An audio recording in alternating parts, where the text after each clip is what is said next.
everybody, Josh the RV Nerd down here at Advantage One today, where we have a big triple slide big country. Big country. I guess the name makes sense. Maybe where they're from, they just call it a country, but I think it's pretty big. 12,625 pounds. She's a chunk of trailer. It's got a fairly decent amount of length to it, but it's got a lot of space and a kitchen that just don't quit.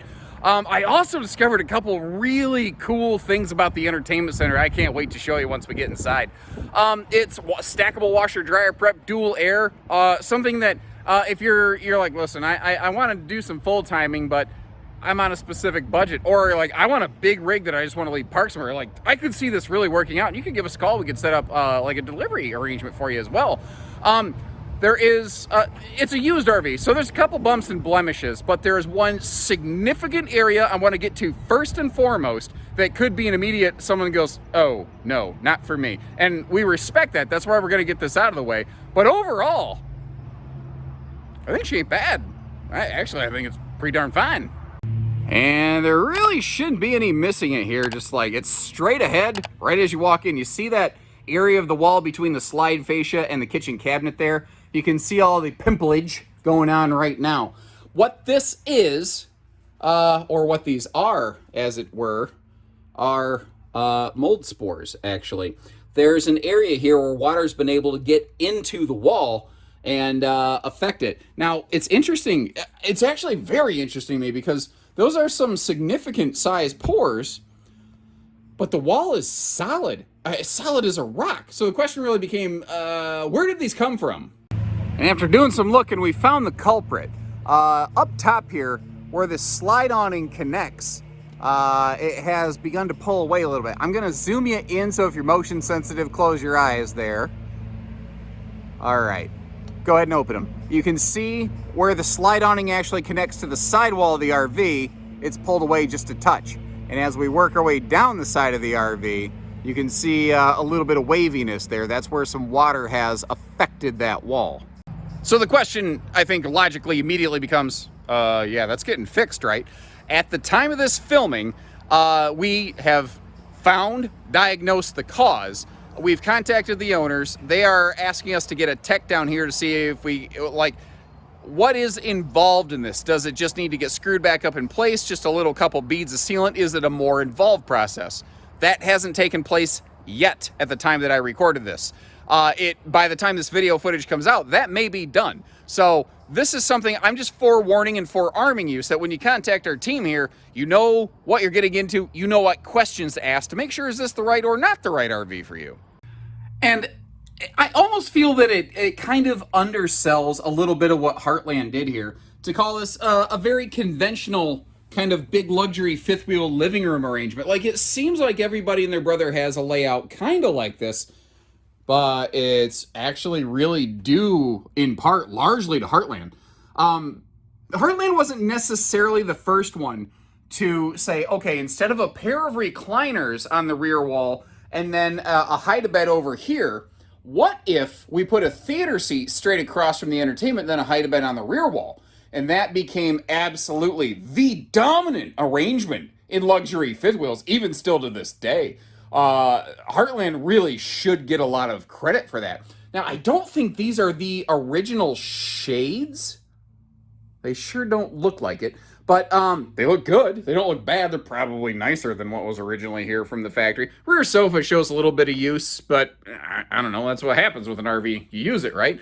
I think the theater seat was a aftermarket replacement. I think that's more of a residential kind of theater. It looks bigger than what probably would have gone into this in the first place when she was brand new.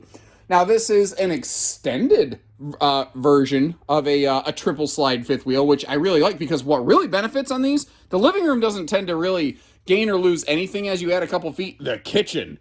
That whole front, like, credenza kind of storage area right there, the coffee bar, that extra little closet there by the door, all of that is really due to the fact that this has an extended lower deck.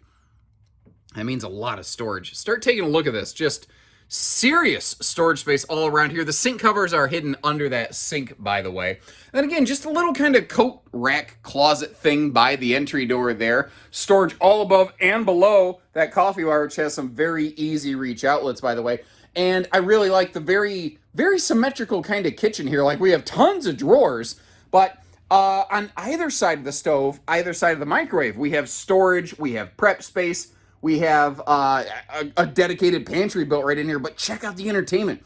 The way that this entertainment center can flip around, you can roll it over, flip it, and reverse it, Missy Elliott style, and convert it into something of like a little office space. And then, of course, above the sofa in the back, a little bit of extra storage capacity right there. Plenty of outlets I've noticed in this too, like outlets all along the rear walls. And wait a minute. Do you see that? Do you see what I see over there? I feel like Indiana Jones investigating the Temple of Doom. There's no way. Does this really? Oh! That's cool! That's really cool! Look at that.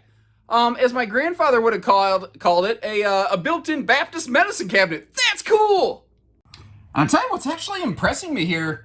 Despite the age of the RV, it is still very current by today's more modernish standards. The free-floating butt napkin holder right there allows you to move those as you need them. That's easily my favorite name for toilet paper. And it's kind of funny. The vessel sink thing appeared, kind of fizzled out of the RV industry, and then all of a sudden here, several luxury fifth wheels have been bringing it back. King bed up here, and that is definitely not the original factory backbreaker wafer of death mattress. Also, dual centralized air conditioning up here. This is 50 amp, and it's not just second air ready. That is actually installed, which it's kind of crazy. It hasn't really been until a more recent couple of years that a lot of bigger fifth wheels like this just started seeing more factory installed second airs. Now, it's varied a little bit regionally. Down south it was, and out west it was more common than it was through, say, like the Midwest or the East Coast for a lot of places. And you may have also noticed the stackable washer-dryer hookups in there. You're looking to do some full-time, and man, she's capable, certainly. And now with the slides closed, what you'll see is this qualifies for what I like to call an RV that is nap, crap, and snacktastic. It, although in that order, it's not exactly the most appealing thing. But with the hallway over here on the door side, the upper deck is very easily accessible. The question becomes, what about the fridge? And the way that this one kind of lines up and overlaps with that extended floor plan, it makes it so you can get to the fridge no problem. The freezer is another question. You are going to have to open the kitchen slide to do that. But the fridge and a little bit of cabinetry by the door remains available. And really, if you reach around a little bit, I think you can get to the sink to like wash your hands or something like that. You know, if you've been on the road a while or pump gas, you probably want to wash your hands before you eat something. Or pump fuel, as it were, since you may have a diesel pulling this thing right here. Overall, though, for travel accessibility in a big rig, buddy, not bad. I'm really kind of glad it's not a bright, sunshiny day, because the glare off my forehead may create a feedback loop with the reflection off the nose cap here and end up punching a hole through space and time through the energy manipulation effect that would occur. I haven't done all the science on that. I'm sure that's a thing that's within the realm of plausibility. I don't know. I'm also not going to worry about finding out. Big awning on the front of this thing. Again, with that extension, again, I keep mentioning, this is a little bit bigger than like the common 35-foot version of this floor plan everybody and their brother makes. That means you got more room up front for a bigger awning. Now, pardon my little battery box here. The two batteries on this were a little low, but it is all double battery set up, which is kind of, oh! Check that out. You got a little integrated fuse guard right there. That is cool. Integrated surge guard. I missed that my first pass through here. Awesome. Our auto leveling controls and everything are right out here where they're easy to reach to. And a drop frame on this thing right here means a huge front storage area. You see the full RV cover in there, which is probably the reason the outside of this, generally speaking, looks pretty good. All sorts of accessories in it. Oh my gosh, I just realized. I got so busy focused on the little acne spot on the wall, I forgot to tell you the previous history of this as we know it. Sorry about that. So I don't know who owned it originally. The most recent owners for whom we are selling it I don't think really used it a lot. They only owned it for like 4 months because they were going to live in it while they were building a new home. Well, what they found out was unexpectedly, pleasantly so, they were going to be able to continue sleeping in their previous home until the new home was done. Meaning they no longer needed their RV, meaning it's now here for you, meaning I'm walking around it with a camera. But seriously, I'm impressed with the gleam, the gloss on this. Sometimes I'll see people will get a cover, and covers are nice for the protection they give your RV. They're kind of a bear to wrestle with sometimes.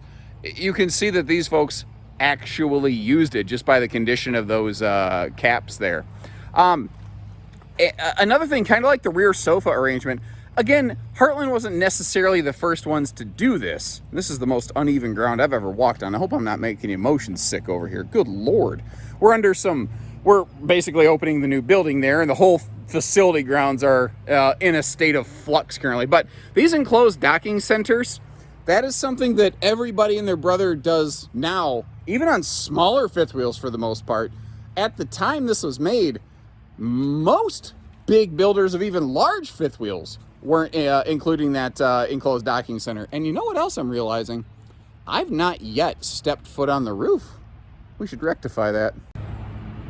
Okay, so I think the best way I can describe this is a case of mixed emotions.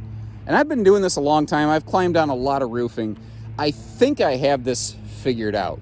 So I can see where, again, the RV's been covered. So there's some storage just on it. Doesn't, as George Thorogood would say, that don't confront me none. What I'm noticing is where there were some touch-up beads, which is good that some touch-up beads were being applied. I've noticed there's little gappages, technical term, around the edge of them here. Now, I haven't seen anything on the inside of the RV that makes me think water is able to penetrate all the way through that. What I suspect happened here is touch-up sealant was applied to the RV without the area in question first being cleaned. That's what I think happened here. Because I don't think that the touch-up sealant that was laid down on top of the original sealant got a chance to get a really good clean grip up here.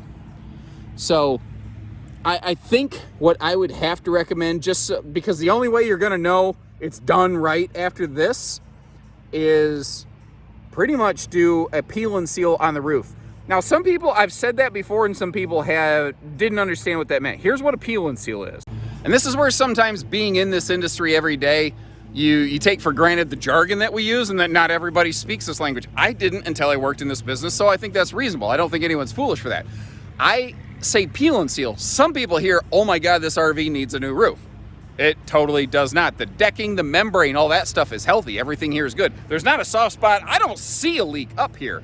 Peel and seal means peeling off all of that existing sealant and replacing it with new sealant after you clean it, which is, I think, kind of what got us to this spot in the first place. So that's what a peel and seal means when I share that. I'll try to do a better job of explaining that in the future, just so that people don't have a heart attack thinking, can't believe they're asking that much money for an RV that needs a new roof. It doesn't need a new roof, it just needs some sealant. It'd be like buying a used car and walking in up front knowing, okay, I'm probably gonna need to change the oil, flush the transmission, that kind of stuff. It's sort of what this is. You wanna make a one-time pass on this stuff just to make sure everything's exactly how you want it before you go, gallivanting around on the thing.